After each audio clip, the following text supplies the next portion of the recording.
Winter of 1850. Pine Hollow Plantation near Wilmington, North Carolina. The land lay silent beneath frost, its fields bare and skeletal, the cotton stalks blackened and brittle like bones thrust through frozen earth. A biting wind crept through the pines, whistling thin as a knife, carrying with it no music, no cheer, save for the hymns drifting from the white-pillared house where candles gleamed in every window and evergreen garlands curled like serpents along banisters and doors. The great house proclaimed festivity, the quarters whispered only endurance. Christmas was near. Wilmington bustled with trade, its wharves lined with crates of rice, cotton bales, and barrels of turpentine. Yet 30 miles inland at Pine Hollow, wealth did not arrive by ship, but by the bent backs of the enslaved. Here the Hardy family reigned, Lewis Hardy, the master, swollen with arrogance and appetite, Nathan Hardy, his younger brother, sharp-eyed overseer whose smile often foreshadowed pain, and Mary Ann Hardy, their paternal aunt, who had draped herself in piety and wielded the Bible as a weapon, her sermons praising obedience while her hand turned the page to justify cruelty. The house itself seemed a monument to contradiction. Its columns, washed in white lime, proclaimed gentility, while the wood inside groaned with the weight of lives wrung dry. From afar it shone as a beacon of refinement. Up close, its steps still bore faint stains where blood had been scrubbed after whippings carried out too near the porch. Beneath its roof, the air smelled of roasted goose and mulled cider, of polished brass and beeswax candles, luxury masking the faint metallic tang of fear that never fully left the walls. Lewis Hardy carried himself as though he were lord of a kingdom rather than master of a plantation measured in ledger entries and acres. His voice rang through the halls like a whip itself, booming, careless, steeped in the belief that property and people were the same. In gatherings, he quoted Jefferson while trading human lives, spoke of providence while boasting of yields. His arrogance was his armor, his heritage, his inheritance. He called Pine Hollow a legacy, though its foundation was written in broken families and unmarked graves. Nathan Hardy, by contrast, rarely raised his voice. He preferred to let silence coil around his threats. Where Lewis strutted, Nathan prowled. His cane was never far from reach, though he often needed no more than a glance to enforce compliance. He studied the enslaved like cattle traders, studied livestock gait, strength, fear in the eyes. His punishments were rehearsed performances, measured in minutes of agony, designed not merely to correct, but to remind. And when he smiled, as he often did, it was with lips tight and eyes hungry, a smile that said, "I know what you fear, and I will feed it back to you." Then there was Mary Ann, elderly, sharp-shouldered, perpetually dressed in mourning black though her husband had been dead near 20 years. She carried scripture with her as some carried daggers. In Sunday sermons delivered not to congregations of equals but to the enslaved, she thundered about obedience and divine order. Her voice quavered with conviction as she insisted that slavery was not merely lawful but holy, ordained by the same God who parted seas. She spoke of chains as blessings, of labor as salvation, and when she saw bowed heads in the quarters, she mistook silence for reverence rather than the only shield left to those forced to listen. Her cruelty did not bear the marks of whip or cane, but of words, sharpened to slice the spirit and teach submission disguised as devotion. Together, the Hardys fashioned Pine Hollow into a theater of hypocrisy. In December, while Wilmington merchants decorated shop windows and families prepared for Christmas vigils, Pine Hollow's great house blazed with candles. Guests arrived in carriages trimmed with green boughs, their laughter spilling into the night. They gathered in the parlor, sipping Madeira and praising Providence for the year's bounty. They sang carols with polished voices, their hands warmed by cups of cider, their children unwrapping gifts of silk dolls and ivory chess sets. But just beyond the glow of the house, the slave quarters stood in bitter shadow. Wooden shacks leaned into the wind, their roofs patched with pine branches, their chimneys coughing smoke from fires barely strong enough to warm the bones within. Inside, families huddled together, sharing thin blankets and memories of what had been stolen. The same hymns sung inside the house reached their ears distorted, like mockery, like a reminder that joy was rationed, and they were given none. Christmas meant different things in different parts of Pine Hollow. For the Hardys, it was proof of prosperity. Roasted meats laid out on silver, garlands of holly braided through chandeliers, the performance of magnanimity toward guests and neighbors. For the enslaved, it meant only longer hours, sharper orders, and the cruel spectacle of forced cheer. It meant being paraded before guests as evidence of contentment, smiling on command, dancing to fiddles when ordered, while knowing that any show of true emotion might be branded insolence. On one such night, the great parlor filled with candlelight and carols. The air swelled with the smell of goose fat, cinnamon cakes, and polished pine garlands. Laughter rang loud among the guests, each remark echoing off high ceilings painted to mimic the heavens. And into this pageant stepped Nora. She was 25, a house servant sculled with the needle and the pan, her hands as deft with lace as with spices. Her mother, long gone to the grave, had whispered letters into her ear by the dim glow of a pine-knot torch, teaching her to read scraps of discarded newsprint and torn Bible leaves. Nora's literacy was her secret fire, a knowledge she guarded even as she bent beneath daily commands. That night, Lewis Hardy summoned her before the guests, a paper thrust into her hands. It was no hymn, no tale. It was a list orders of punishment to be carried out that week. With a smirk curling at the edge of his mouth, Lewis commanded her to read them aloud. The guests leaned forward, half amused, half indifferent, sipping their brandy as Nora's voice rose steady but hollow. She spoke each name and sentence as though reading her own doom. 10 lashes for disobedience, 20 for theft of food, auction for recalcitrance. Every word struck like iron across her throat, yet she read them all, her eyes fixed on the paper, not daring to meet the gaze of the enslaved whose fates she was forced to pronounce. Laughter followed. The cruelty was not in the punishments alone, but in the performance of them as entertainment. A girl forced to speak the doom of her people while violins played nearby. When the reading ended, Nora was dismissed, not to relief, but to further humiliation. In the yard, beneath the cold glare of stars, Nathan fastened an iron collar around her neck.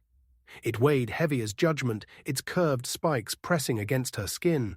She was displayed there, for insolence, while her fellow servants were made to pass by and look, warned that rebellion could be bound in iron just as quickly as flesh could be broken by cane.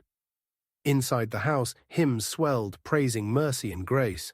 Outside, the collar bit deep, its iron cold against Nora's skin, each breath a struggle between endurance and collapse. The guests sang of Bethlehem and angels. The quarters stood silent, eyes lowered, because silence had long been the only shield left to them. And so the night ended. Festivity within the columns, degradation beneath the stars. Pine Hollow glittered, but beneath its sheen, darkness coiled, waiting for a hand strong enough to grasp it and shape it into fire. The days after that parlor spectacle stretched long and cold, each hour pressing heavier upon Nora's shoulders. The iron collar had been removed, but the memory of its weight clung to her neck like a phantom. She felt it whenever she bent to stoke the hearth, whenever she lifted a tray heavy with food, whenever she lowered her eyes before Nathan's watchful stare. The collar was gone, yet it had imprinted itself into her very posture, reminding her that at Pine Hollow there was no difference between body and property.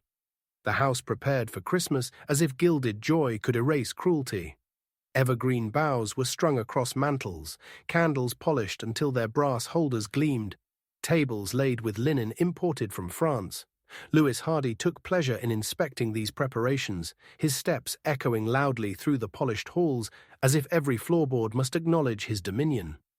Guests were expected from Wilmington and beyond, and he intended to dazzle them with Pine Hollow's abundance, never mind that this abundance was built on backs already bent beyond breaking. For Nora, Christmas was no respite. The season demanded more work, embroidering tablecloths, preparing sugared fruits, repairing fine garments torn in drunken revelry. She sewed until her fingers bled, then cooked until the heat of the kitchen seemed to fuse her skin with smoke and spice. At night she collapsed on her pallet in the servants' quarters, the laughter from the big house echoing faintly through the winter air. She had endured many humiliations before, but the reading in the parlor gnawed at her differently. In silence, she replayed the sound of her own voice, naming punishments like a herald of suffering. The memory made her stomach twist. She could not forget the way Lewis's guests had chuckled, the way Nathan had smirked at her, stumbling over the word auction. They had found delight in her shame, and that delight festered inside her, turning shame into a seed of fury. Then came the blow that stripped away even the pretense of patience. One evening, Lewis sat with a glass of brandy before the fire, his cheeks ruddy from drink. Nora entered quietly to tend the flames. He watched her for a moment, his gaze heavy as a stone. Then, as if tossing aside an afterthought, he declared, "After Christmas, I'll be sending your brother south. The rice swamps need hands. The traders are offering a fine price for young stock." The word struck her like a lash.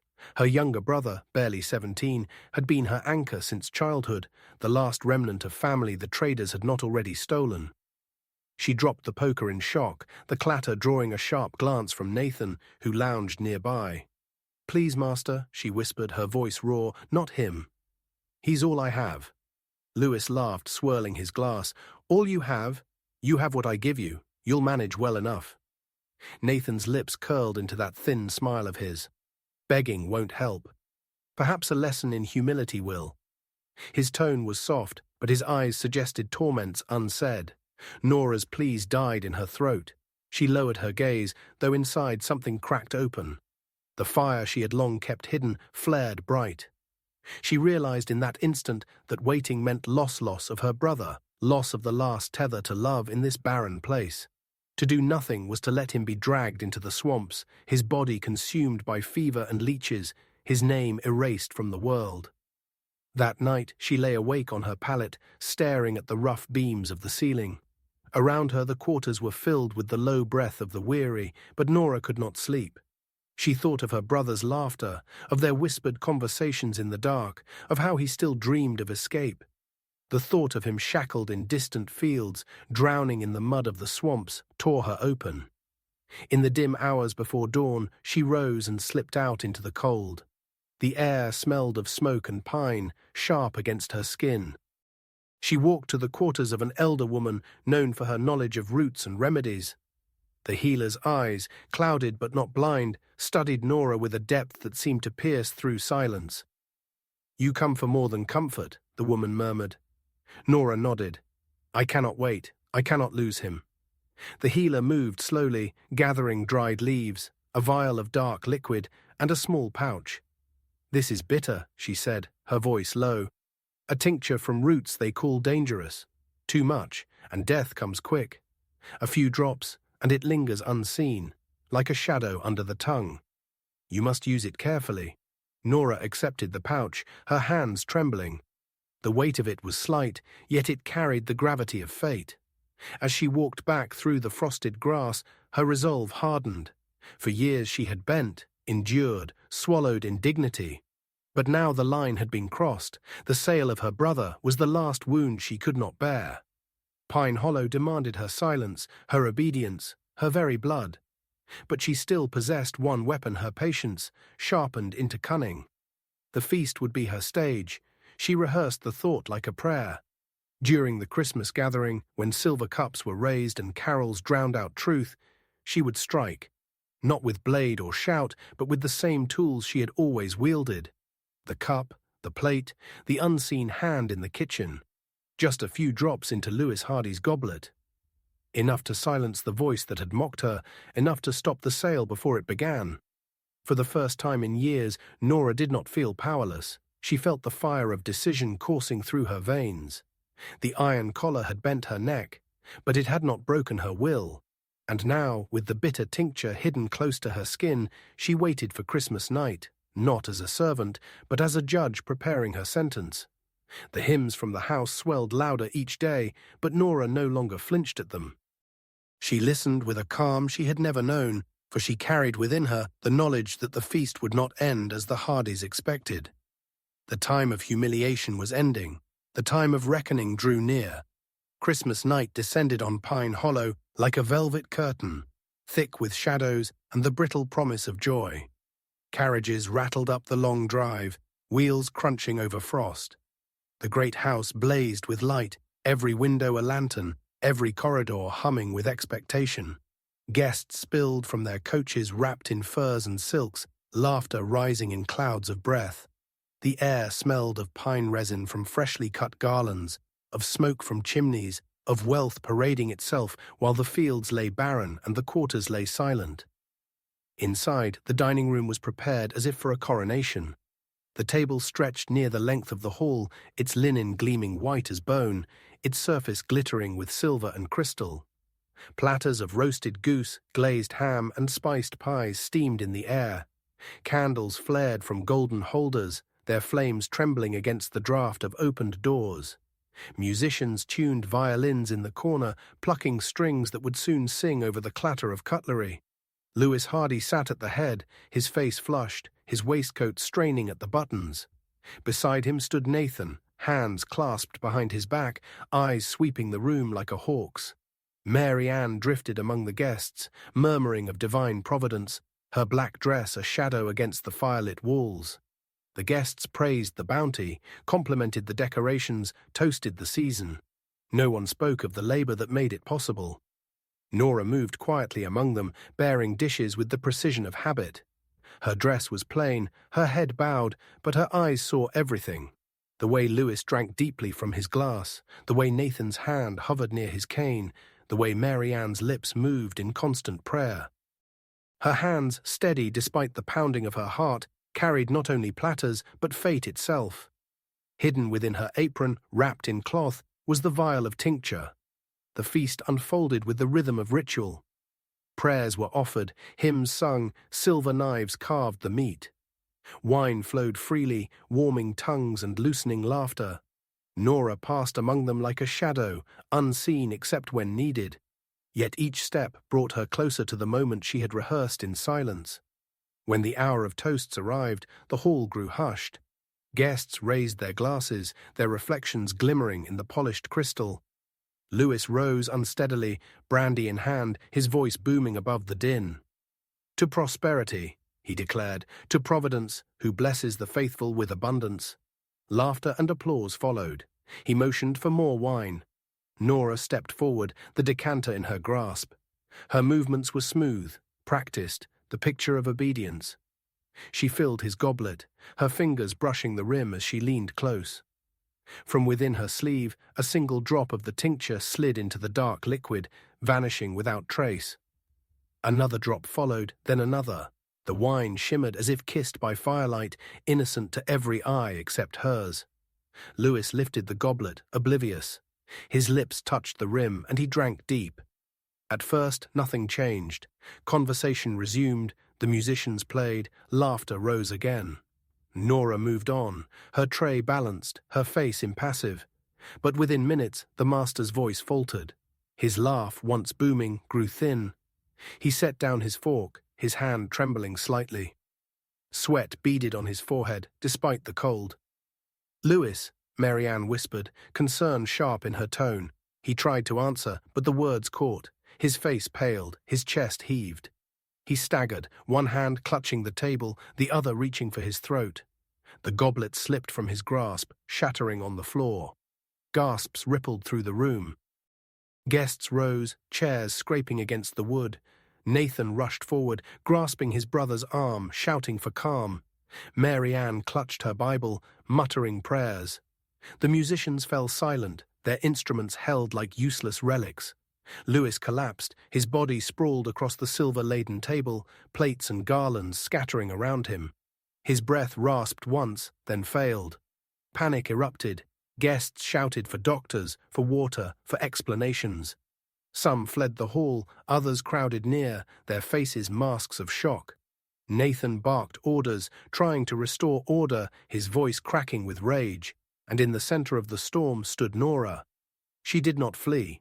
She did not bow her head. She straightened her back, lifted her gaze, and spoke. "A person is not property," she said, her voice carrying across the hall.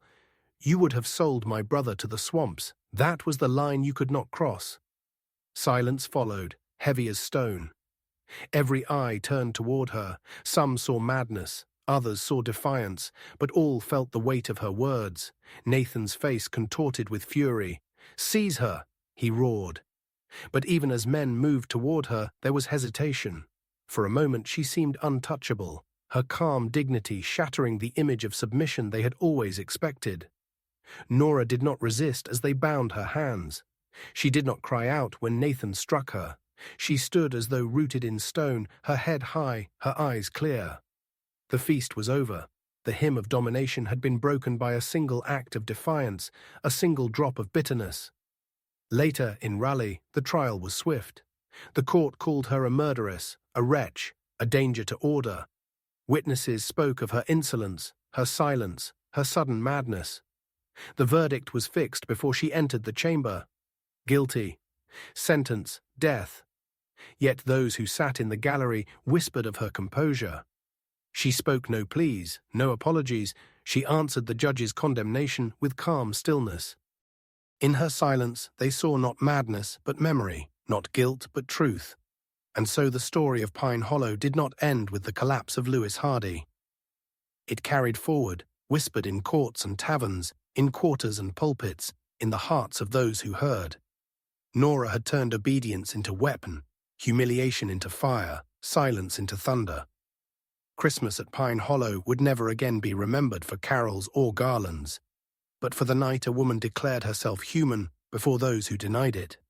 The morning they led her from Pine Hollow to Raleigh, frost clung to every branch like thin glass. Chains rattled at her wrists and ankles, each link heavy, each step echoing across the frozen earth. Soldiers rode beside the wagon, rifles in hand, though Nora sat still, her gaze fixed forward. She did not struggle. She did not weep. She had already chosen her path when she lifted her voice in the dining hall. All that remained was to walk it to its end. Raleigh greeted her not with pity, but with spectacle. Crowds pressed against the courthouse steps, whispering of the murderous slave woman who had poisoned her master at his own Christmas table. Some came out of curiosity, others from fear, still others to revel in the promise of punishment. The newspapers had already christened her a monster. One broadsheet described her as possessed of unnatural intelligence. Another called her the embodiment of rebellion masked in petticoats. The words twisted her into a warning, a cautionary tale, but beneath the fear lay fascination. The trial lasted 3 days.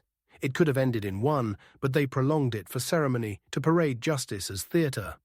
Lewis Hardy's corpse was scarcely buried, yet his absence filled the chamber more than his presence ever had. Nathan sat in the front row, face taut with fury, gripping his cane as if it alone held him upright. Mary Ann clutched her Bible, lips moving ceaselessly in prayer, though her eyes never left Nora. The prosecutor spoke with venom. This woman bit the hand that fed her. She betrayed the sanctity of Christian order. If such insolence is left unchecked, where will it end? Shall every cook become a poisoner, every servant a tyrant? The law must be swift, or chaos shall reign. Witnesses were called, guests who had seen Lewis collapse, servants who claimed Nora's silence afterward seemed unnatural, even threatening. Nathan testified with relish, painting her as sullen, prideful, given to insolence. I warned my brother many times, he declared, that she carried within her a rebellious spirit. Now you see the fruit of unchecked disobedience. When it came time for her defense, there was little to be offered. No lawyer wished to risk his reputation on her behalf. A court-appointed advocate muttered about temporary madness, but his words fell like dead leaves. The jury of planters and merchants did not deliberate long, yet through it all Nora sat erect, her eyes steady, her face calm. She did not shout, she did not plead, she let silence be her answer. And in that silence something stirred among those who watched from the gallery. For here was no raving madwoman, no trembling servant, no broken creature of chains. Here was a woman who looked upon her accusers as equals and perhaps as less. On the third afternoon, the verdict was pronounced. Guilty of murder by poisoning. Sentence, death by hanging, to be carried out within the week. The judge, an old man with white whiskers, peered down at her as if expecting collapse. Instead, Nora lifted her chin. The courtroom fell into a hush. Some swore they saw a faint smile flicker across her lips. The days in the jail passed quietly. Guards reported she spoke little, ate sparingly, spent hours gazing through the narrow slit of a window at the winter sky. One swore he heard her murmuring names in the dark, her brothers, her mother's, others he did not recognize. Another claimed she wrote letters on the wall with her fingertip, tracing words only she could read. Fear spread among them. Some refused to keep watch alone, muttering that her silence weighed heavier than curses. The morning of the execution dawned grey, the sky swollen with clouds. The gallows had been erected in the square, high and stark against the cold air. Townspeople gathered in droves, their breath rising like smoke, their eyes fixed on the wooden platform.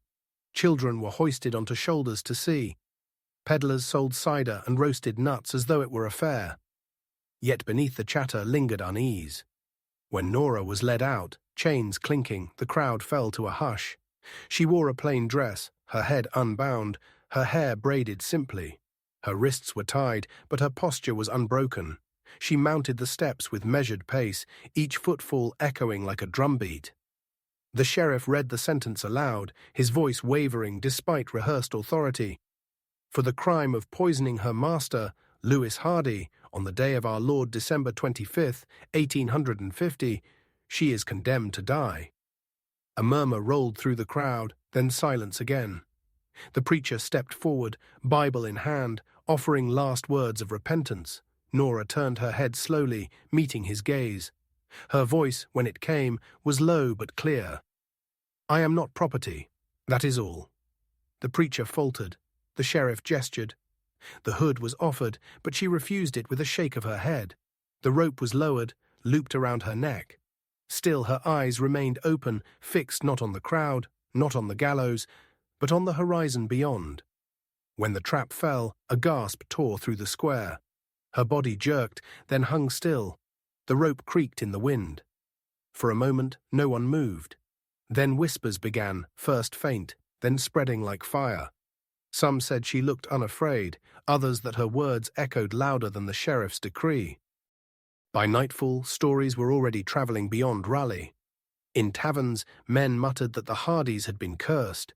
In the quarters, whispers carried from mouth to mouth of a woman who chose dignity over fear, who struck back not with steel, but with silence sharpened to a blade. The newspapers tried to frame her as warning.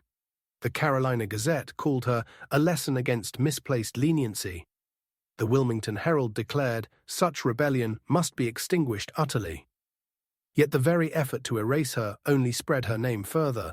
Copies of her story, scrawled by abolitionists, began to cross state lines, read aloud in northern churches, in clandestine meetings, in kitchens where candles burned late into the night.